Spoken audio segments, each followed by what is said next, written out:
les ambassadeurs et ambassadrices, mesdames et messieurs, chers amis, je me retrouve parfaitement dans ce que le président Macky Sall vient de dire à l'instant, mais je voulais d'abord vraiment vous remercier de nous accueillir à Station F. D'abord parce que ça m'offre l'occasion de revenir, ça faisait longtemps que je n'étais pas revenu moi-même, et je suis heureux de vous retrouver tous ici, mais de retrouver voilà, beaucoup d'entrepreneuses aussi, d'entrepreneurs qui sont là, dans ces lieux, qui vibrent d'énergie.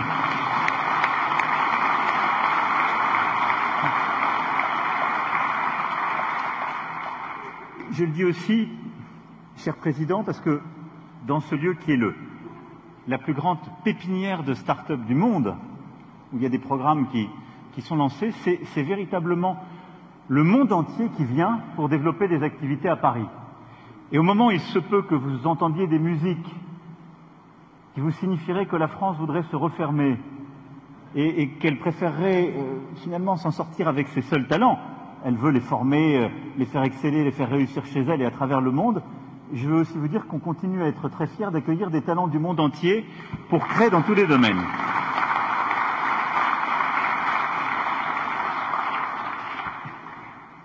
C'est une des beautés de la francophonie qui fait que nous, ici, on dit qu'à Station F, on développe des start-up et que vous ayez un ministre en charge de la délégation à l'entrepreneuriat rapide. Vous nous donnez des leçons, à juste titre.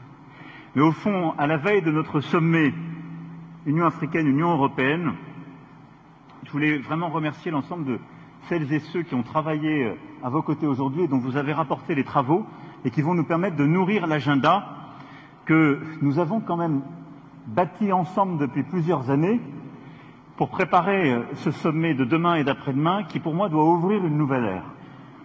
Et beaucoup des choses que vous venez de dire aujourd'hui vont être au cœur de nos travaux, car l'idée est bien de changer la philosophie, le logiciel profond de notre relation. Et je veux d'abord revenir sur ce point. Il y a quelques jours, dans la revue Le Grand Continent, le professeur Achille Mbembe, qui nous a beaucoup accompagnés, qui malheureusement ne peut pas être avec nous aujourd'hui, mais je crois nous suit et que je salue amicalement, nous interpellait avec son style habituel, que j'aime beaucoup. Je le cite, « Il faut passer d'une approche techniciste et apolitique de l'aide publique au développement à une nouvelle approche, celle qui permettra de redonner un sens, de construire un projet, un cap à une relation qui vivait dans le passé. » Et je crois que c'est ce qu'on essaie modestement de faire au niveau français, ce qu'on voudrait maintenant accélérer au niveau européen et ce qu'on veut faire tous ensemble dans tous les domaines. Sortir d'une logique qui était un peu dans la continuation de nos habitudes, d'une relation qui était structurée par des représentations passées pour le meilleur ou pour le pire, par des outils qui s'étaient technicisés et retrouver la force du projet, le sens d'une action qui est construite, bâtie ensemble. Lorsque, à Ouagadougou, en novembre 2017, à la veille du précédent sommet Union africaine, Union européenne, essayé de lancer cette dynamique et ce cycle, je me souviens encore de l'atmosphère électrique de l'amphithéâtre Kizerbo et justement des attentes qui étaient là, de l'ambition qui était portée par la jeunesse africaine et qui correspondait très bien à ce que les membres du Conseil présidentiel pour l'Afrique avaient pu me dire, eux à qui je dois tant. Il fallait en faire, en quelque sorte, on peut les applaudir.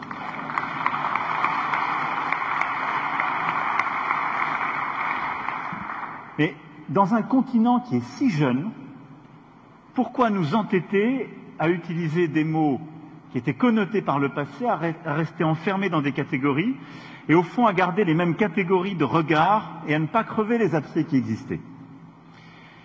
Alors on a essayé d'amorcer une rupture de ce logiciel de pensée et d'action avec l'Afrique. D'abord en affrontant certaines pesanteurs du passé, ce qui n'est jamais évident. Ça a été les actes de restitution du patrimoine africain, la réforme en profondeur de la gouvernance du franc CFA, la reconnaissance de notre responsabilité au Rwanda, autant de verrous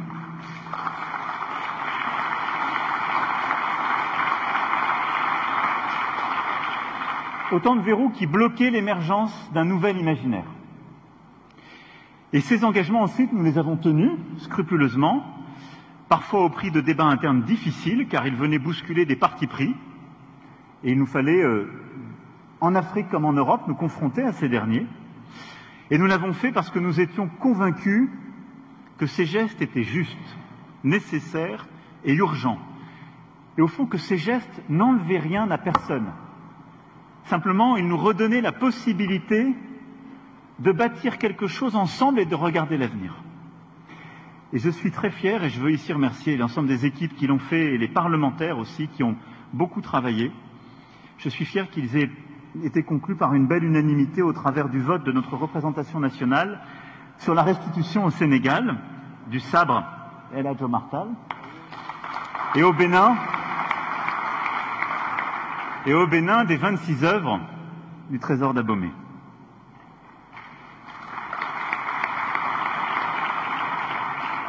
Nous avons aussi réinvesti des champs d'action dont nous nous étions éloignés, il faut bien le dire, l'éducation, en particulier la scolarisation des jeunes filles, l'enseignement supérieur avec des approches nouvelles, dont le campus franco-sénégalais que vous avez évoqué est une formidable illustration. Nous qui accueillons, qui sommes parmi les pays au monde qui accueillons le plus d'étudiants africains, nous n'avions que trop peu développé des projets partenariaux avec les universités africaines en Afrique.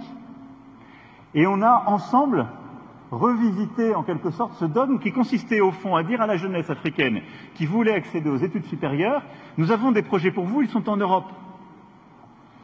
Et de permettre de bâtir des projets en Afrique avec les Africains, en les cofinançant et en permettant de bâtir des trajectoires où toute la licence pouvait se faire parfois plus proche de sa famille et de chez soi, où il y avait ensuite des partenariats, où le master pouvait ensuite aller se faire en France, où des doctorats étaient construits entre plusieurs universités. Et je remercie l'ensemble des professeurs et des universités qui se sont engagés dans ce projet. La culture aussi a été remise au cœur de notre relation, mais là aussi en changeant le regard, le logiciel, avec la saison Africa 2020, qui grâce à la ténacité de Ngone Fall, a fait mieux connaître aux Français l'exceptionnel trésor de créativité africaine contemporaine de Lagos, Luanda ou Nairobi. Et pendant des mois et des mois, dans les institutions de la France entière, nous avons eu des artistes contemporains africains qui ont créé, qui ont présenté leurs œuvres, qui sont venus les exposer, ce qui ne s'était jamais fait avec cette ampleur, avec cette vitalité et ce partage. Nous avons aussi ouvert des champs nouveaux, directement en prise avec les attentes de la jeunesse la plus entreprenante du monde, comme vous l'avez parfaitement rapporté. Et grâce à l'initiative Choose Africa, nous avons déployé 3 milliards d'euros au bénéfice de 26 000 entreprises africaines et de plusieurs milliers de micro-entrepreneurs.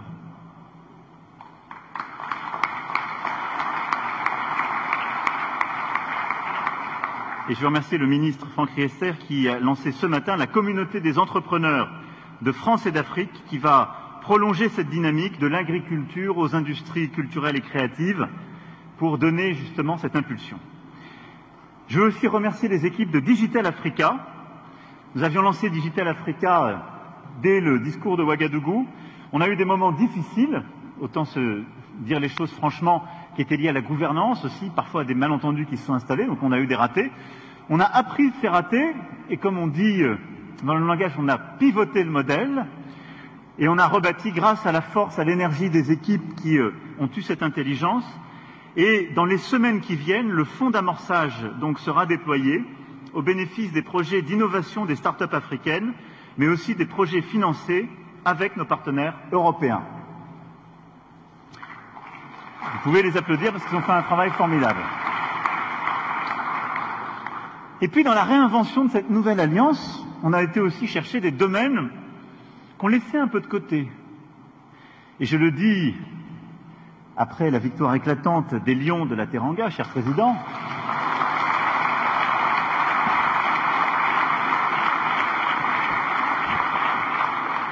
le sport fait partie de cet agenda. Et donc, en effet, nous avons décidé de réinvestir dans des projets qui d'ailleurs sont en lien avec à la fois l'éducation, l'entrepreneuriat, mais on s'est mis à financer en partenariat des infrastructures sportives, des projets avec les fédérations africaines, européennes, internationales, dans le football, dans le basket, dans de nombreux sports. On a financé aussi des multiplexes, de la formation, et tout ça contribue, on le sait, ô combien au rayonnement africain, qui peut devenir aussi un de ses moteurs économiques. Parce que c'est du développement de la jeunesse, c'est de l'éducation de la jeunesse, c'est de l'entrepreneuriat, et c'est du développement aussi d'une industrie culturelle, créative, partout en Afrique, avec des potentiels extraordinaires. Et je sais, cher Rémi, que l'AFD sera au rendez-vous sur ce sujet, et que le basket africain a trouvé avec vous son meilleur coéquipier.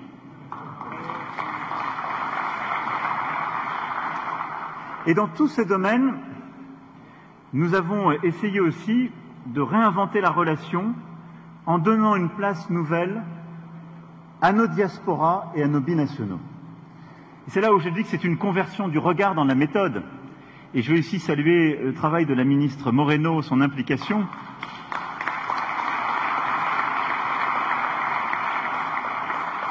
Saluer l'implication aussi de plusieurs de nos parlementaires. Je pense au travail d'Hervé Berville, à l'engagement de la députée Sira Silla, qui sont engagés aux côtés de justement nos diasporas, parce que c'est aussi la manière dont la France doit se regarder elle-même. Nous avons des millions de binationaux à qui peut-être pendant longtemps on a expliqué « devenez des bons Français », ce qui signifie en sous-titre « et oubliez chaque jour d'où vous venez et qui vous êtes ». Non, soyez des Français parce que vous adhérez à la langue, aux valeurs, parce que la France est une histoire d'amour et d'adhésion. On vous demande de respecter les lois de la République, d'être pleinement là, de former vos enfants dans les lois de la République, d'y adhérer. Mais votre richesse est précisément cette culture, cette famille, ce lien différent. Apportez-le aussi à la France pour nous aider à penser nos politiques avec l'Afrique.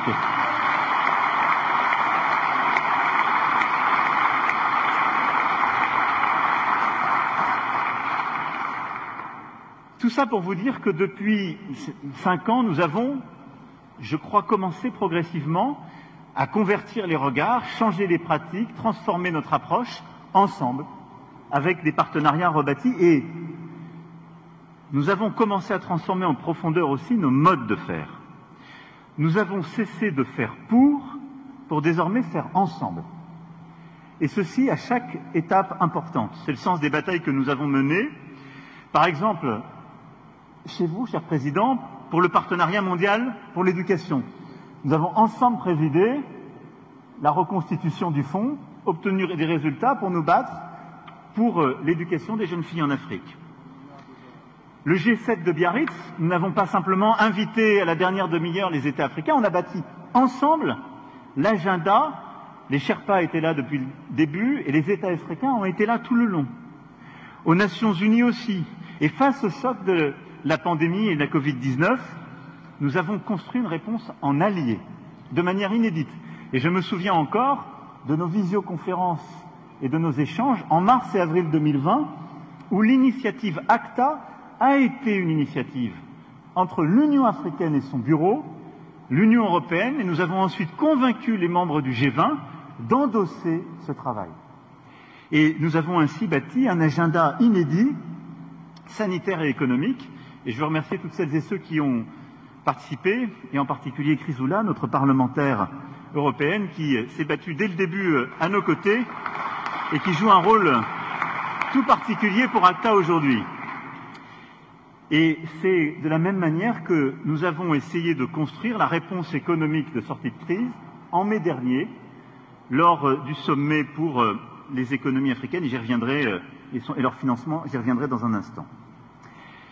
Jamais nous n'avions engagé autant de chantiers, jamais nous n'avions réuni autant de moyens, et la France a fortement augmenté son engagement grâce à la loi dédiée à la lutte contre les inégalités mondiales, qui a été portée à l'Assemblée par le député Hervé Berville, et dont je veux ici saluer la mobilisation collective, le travail du ministre et du ministère de l'Europe et des Affaires étrangères et de toutes les équipes, l'ensemble des agents sur le terrain, toutes nos ambassades partout mobilisés, nos opérateurs, le groupe AFD bien sûr, mais également l'Institut français, Business France, la BPI et tous nos concitoyens aussi des organisations non gouvernementales et associations en première ligne qui nous ont aidés à faire ce changement de modèle et à pousser à ce réinvestissement unique. Merci infiniment.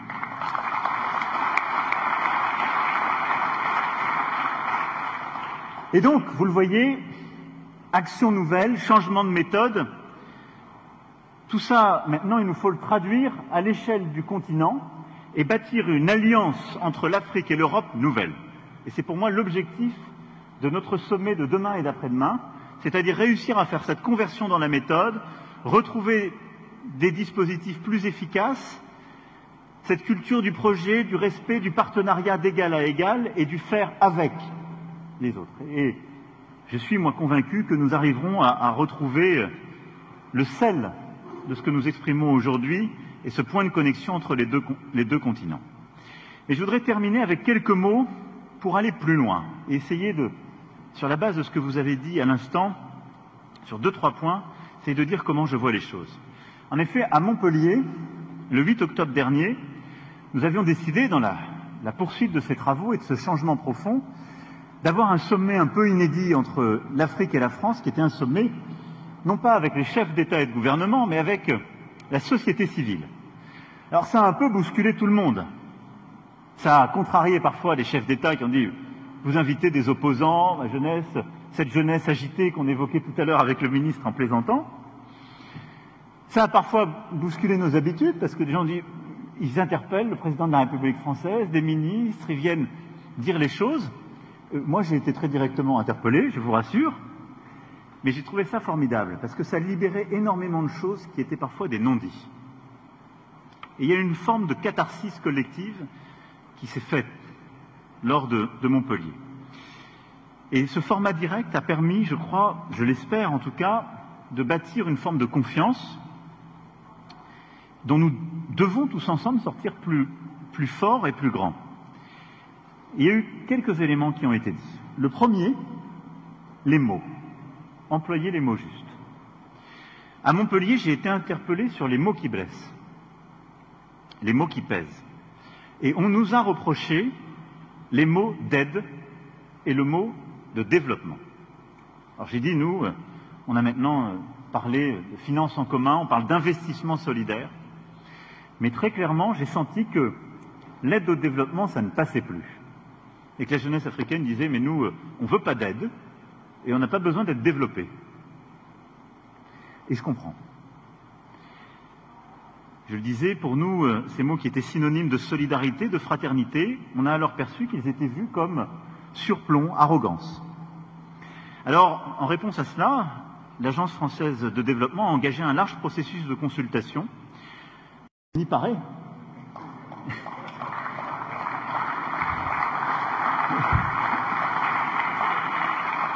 Et que peut-être que le travail qu'on fait est précurseur d'autres travaux qui viendront, mais que derrière ça, plus que les mots, c'est un travail sur la méthode qui est demandé, et qui est au fond de continuer ce faire avec que nous avons conçu et commencé.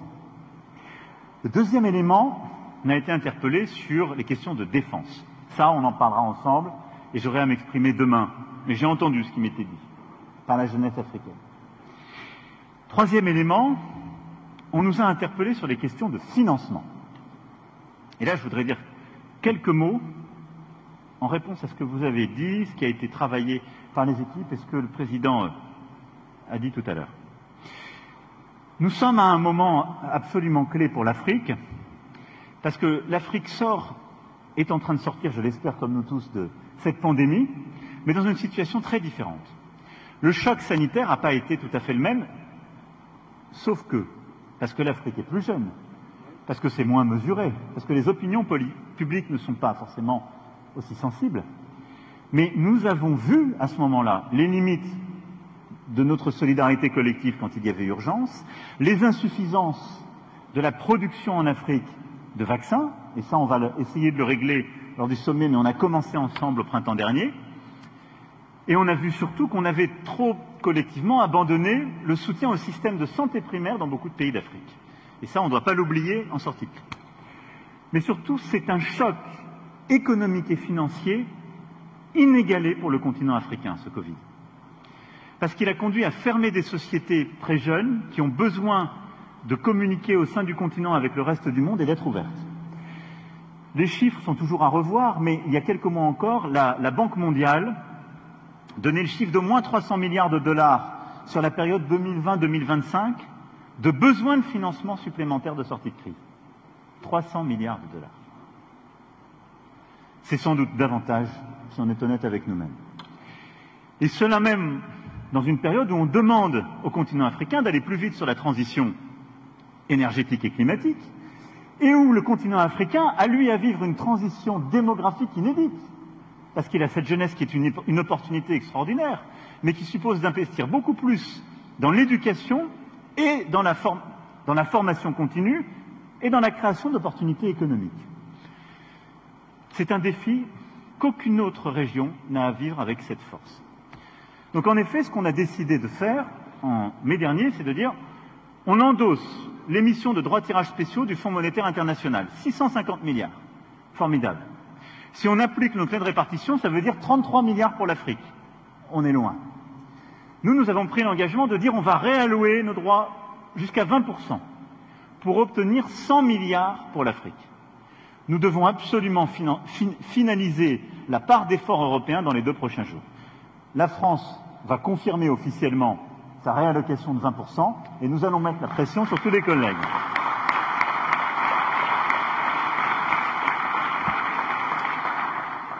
Une fois qu'on a dit ça, c'est au moins 100 milliards, mais on doit aller beaucoup plus loin.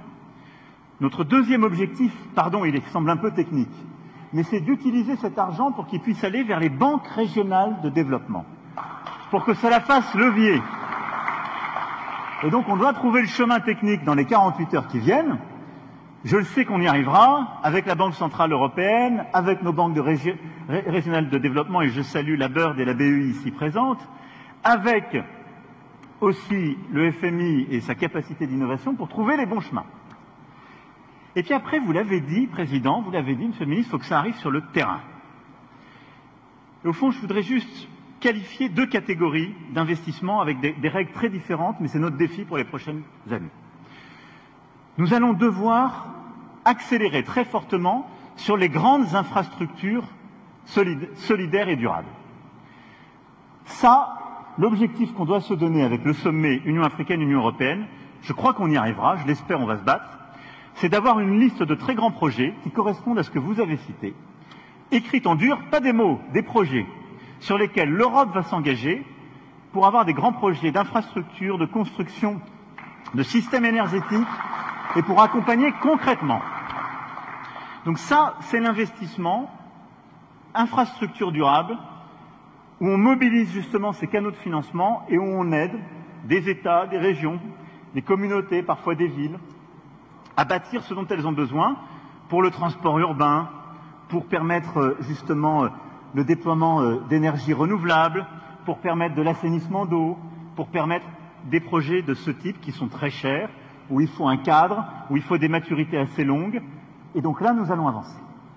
Il y a un deuxième défi pour que l'argent arrive sur le terrain, c'est ce que vous avez très bien dit, c'est l'investissement sur l'entrepreneuriat et les jeunes.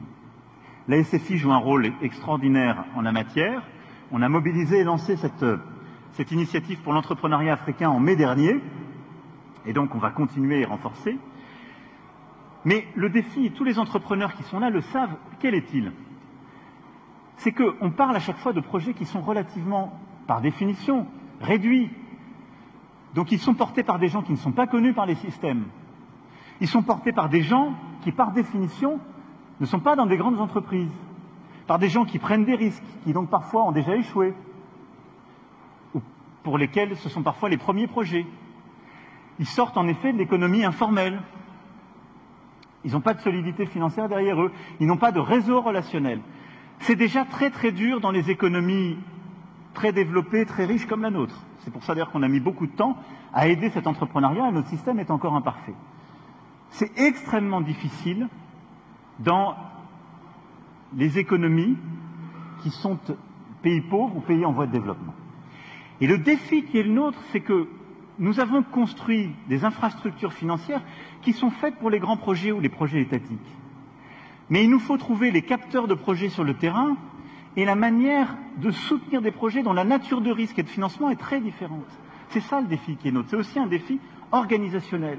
C'est celui qu'on a en matière de biodiversité quand on lance le projet de Grande Muraille Verte.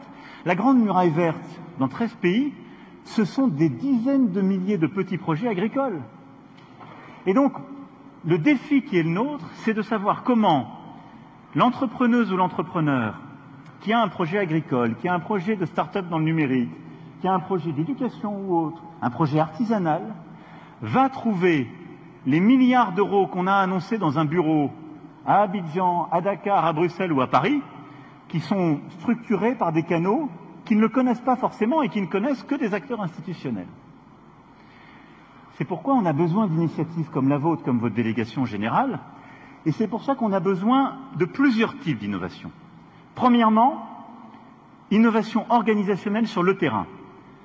Des banques régionales africaines, des gouvernements et des collectivités publiques africaines, et de nous dans nos réseaux, de sortir de nos relations, de nos acteurs, de nos interlocuteurs habituels, pour aller tous chercher les projets les plus fragiles, les jeunes, les femmes, les actrices et les acteurs de cette économie informelle africaine dont vous avez si bien parlé. Nous organiser différemment. Et deuxième chose, il faut d'autres types de financement. Quand on parle de financer des entrepreneurs, ce n'est pas du tout des grands projets de subvention, de prêts concessionnels, comme on le fait pour l'infrastructure durable. C'est de l'amorçage, c'est de l'accompagnement, c'est parfois un peu de financement, et comme c'est fait ici d'ailleurs, du mentorat, du tutorat, de l'accompagnement technique, de l'accompagnement de projet.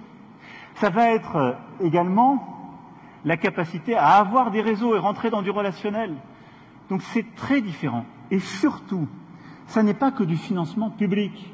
C'est aller mobiliser des dizaines, voire des centaines de milliards d'euros de financement privé. Mais parce qu'on aura positionné le financement public au bon endroit. Quel est le bon endroit? C'est de prendre la part de risque que les acteurs privés ne veulent pas prendre.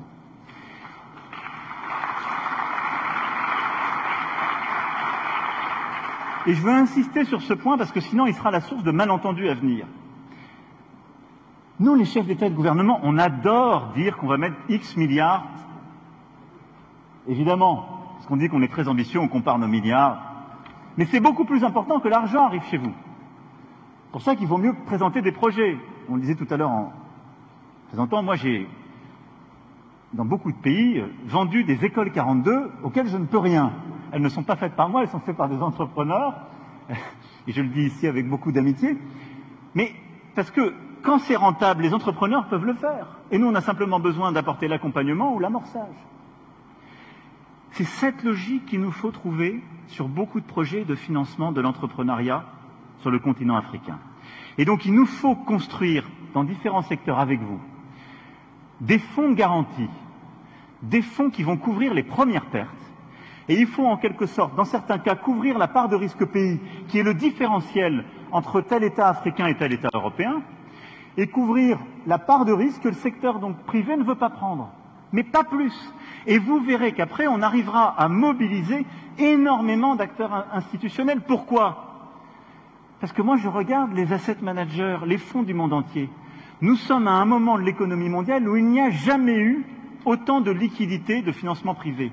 Les gens, partout, cherchent comment investir. Et ils cherchent de la rémunération. Et ils surinvestissent parfois en créant des bulles dans les économies développées, dans des secteurs, à mon avis, où ils vont surrémunérer de la valeur qui n'est pas totalement créée. Si on sait construire le cadre où on prend la part du risque qu'ils ne comprennent pas ou qu'ils ne veulent pas porter, on va mobiliser des dizaines, des centaines de milliards d'argent privé venant du monde entier sur le continent africain. Et là, on sera allé au bout de la logique. Là, on sera allé au bout de la logique qui est que ça n'est pas de l'aide, c'est bien de l'investissement. Il faut prendre une part qui, elle, peut être solidaire, on choisit le nom, mais derrière, ce sera de l'investissement totalement rentable. Et donc, c'est ça qu'il nous faut construire. En effet, le public prend sa part, le privé prend sa part, mais on doit changer cette logique.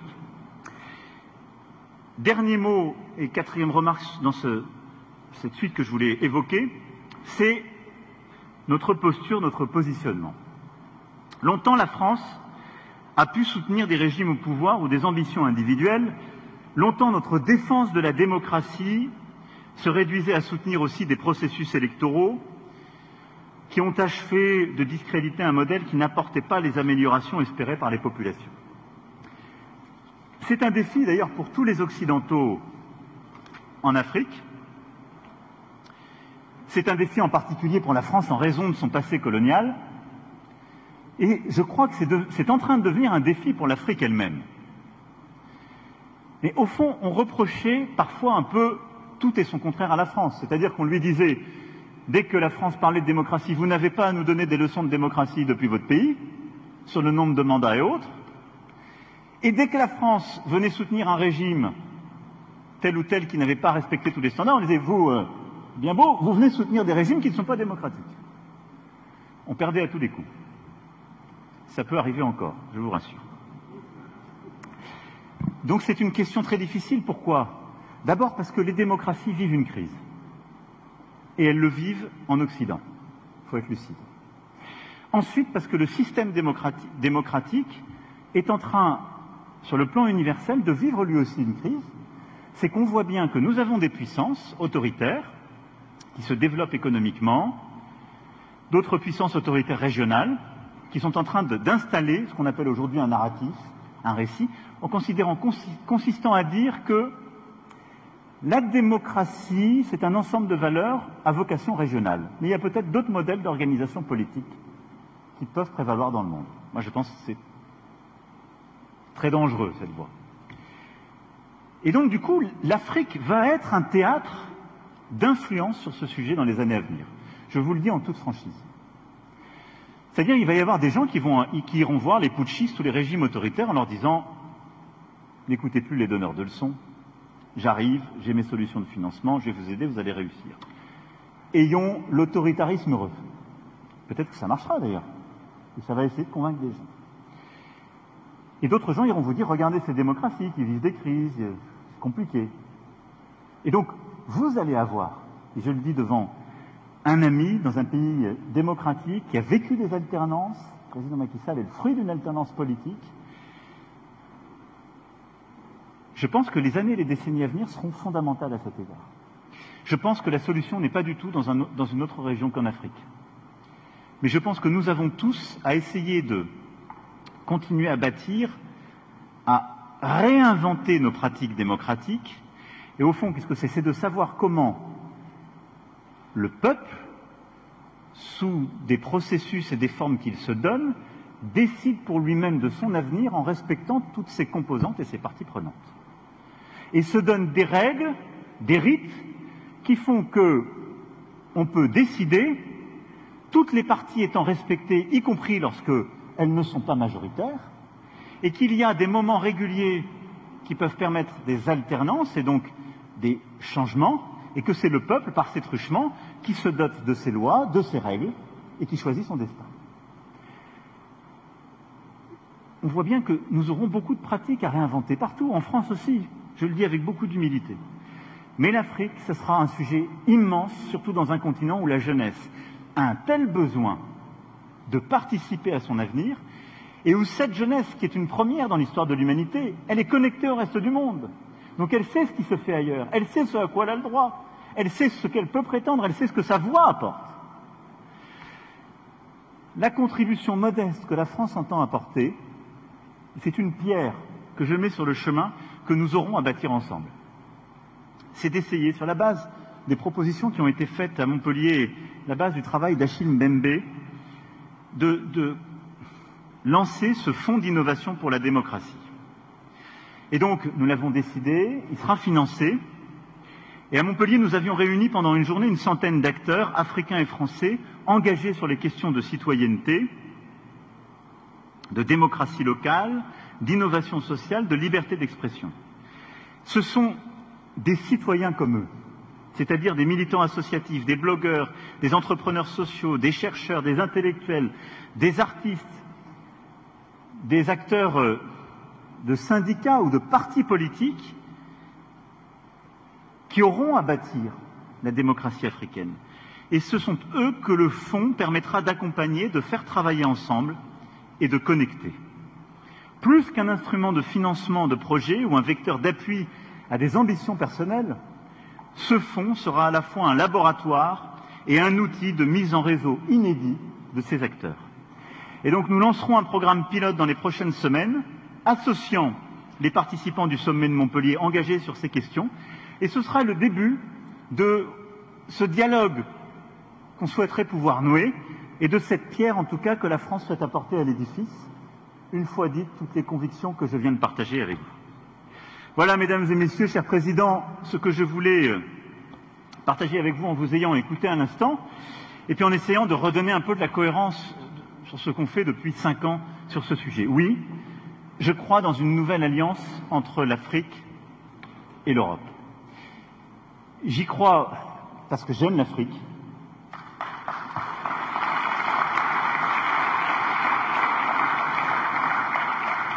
J'aime sa jeunesse, sa force, sa créativité, son esprit d'entreprise, et je pense que l'Afrique a une contribution inédite à apporter au reste du monde dans les années qui viennent, et qu'elle apportera des solutions qui nous inspireront, et je pense que nous sommes à un point d'inflexion où l'Afrique, que beaucoup ont regardé comme un endroit qu'il fallait en effet aider ou devait exporter des solutions d'ailleurs, est en train de devenir, elle l'a été en fait de manière formidable, mais on ne voulait pas le voir dans beaucoup de domaines, mais dans tous les domaines que j'ai cités, elle sera de plus en plus un continent qui apportera des solutions, sa force, sa contribution.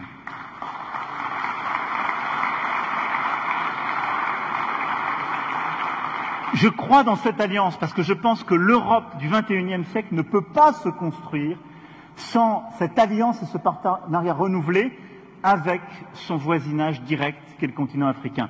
Et je le dis, il est normal que l'Afrique regarde tous ses partenaires en voulant les regarder de manière égale. On a tous, nous, cette préoccupation quand on fait la même chose avec le reste du monde.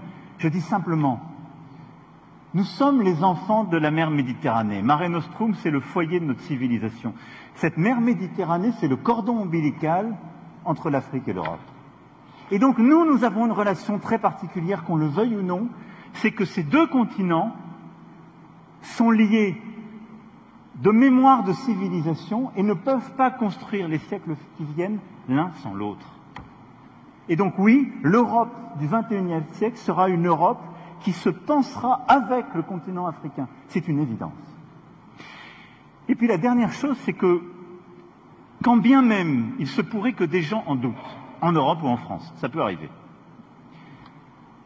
ils ne pourront réussir s'ils n'aident pas l'Afrique à réussir. Même s'ils ne croient pas à tout cela, même s'ils n'aiment pas l'Afrique, s'ils ne croient pas dans l'Afrique, même s'ils ne croient pas à la solidarité, leur intérêt égoïste, c'est que l'Afrique réussisse, pour les raisons qu'a évoquées le président Macky Sall. Parce que si l'Afrique ne réussit pas, je peux vous dire une chose, l'Europe échouera, les nationalismes triompheront, les conflits migratoires se multiplieront et les herses se redresseront. Moi, je ne veux pas de ce projet politique, vous l'avez compris.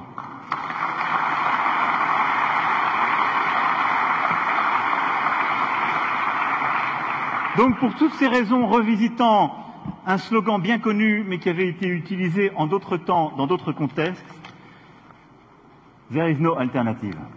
On n'a pas le choix.